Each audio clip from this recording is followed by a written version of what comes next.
ગુજરાત સરકારના મંત્રીમંડળ વિસ્તરણમાં વડોદરાના ધારાસભ્ય મનીષા વકીલને મંત્રીપદ મળતા આજે તેઓએ કમલમ કાર્યાલયની મુલાકાત લીધી હતી।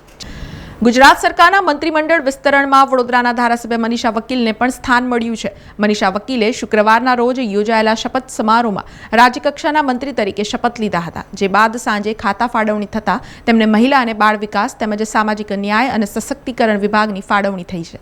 ગતરોજ ગાંધીનગર ખાતે ખાતા ફાળવણીની પ્રક્રિયા પૂર્ણ થયા બાદ તેઓ વડોદરા આવ્યા હતા અને આજે વડોદરા શહેરના કારેલીબાગ સ્થિત ભારતીય જનતા પાર્ટીના વડોદરા મહાનગરના કાર્યાલય ખાતે તેમણે કાર્યકર્તાઓની શુભેચ્છા સ્વીકારી હતી। આ તબક્કે શહેર ભાજપના મહામંત્રીઓ, ચૂંટાયેલા કાઉન્સિલરો, ભાજપના હોદ્દેદારો અને કાર્યકર્તાઓ મોટી સંખ્યામાં ઉપસ્થિત રહ્યા હતા।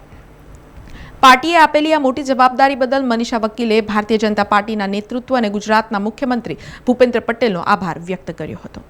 બિલકુલ જવાબદારી એ ખૂબ મોટી છે, રાજ્ય માટેની જવાબદારી છે, ત્યારે બધાને સારી રીતે અમે લોકો કામ કરી શકીએ, લોકો વચ્ચે જઈને લોકોની જે પણ તકલીફો હોય એ પણ દૂર કરી શકીએ, સાથે સાથે વડોદરાનો પણ કેવી રીતે વિકાસ થાય એ સાથે બેસીને વડોદરાના આગેવાનો સાથે બેસીને એનો ખૂબ સારો નિર્ણય કરીશું આવનાર દિવસ। બિલકુલ રાજ્યની સાથે સાથે શહેર જિલ્લાની પણ ચિંતા કરવાની છે, પણ બધા સાથે મળીને કરવાની છે। મને જવાબદારી આપી છે, પણ મારે બધા જે સપોર્ટ છે, જે કાર્યકર્તાઓનો સપોર્ટ છે, આગેવાનોનો સપોર્ટ છે, સાથે મળીને વધુ સરસ કામ કરીશું। દિવાળીનો તહેવાર છે અને આવનાર દિવસો સુખ, શાંતિ અને સમૃદ્ધિ પ્રાપ્ત થાય। દિવાળીનો પર્વ છે, પ્રકાશ પર્વ છે અને એક જ મેસેજ સરકારનો કે સ્વદેશી અપનાવો અને સ્વદેશીને એક જે અભિયાન છે એને ખૂબ સારી રીતે લોકો નીચે સુધી ઉતારે અને વિદેશીની કોઈ વસ્તુ ના વાપરીને આ દિવાળી માત્ર ને માત્ર સ્વદેશી દિવાળી રહે એવી શુભકામનાઓ પાઠવું। સમાચારોના સતત અપડેટ માટે TNN ન્યૂઝને YouTube પર સબસ્ક્રાઇબ કરી બેલ આઇકોન પ્રેસ કરો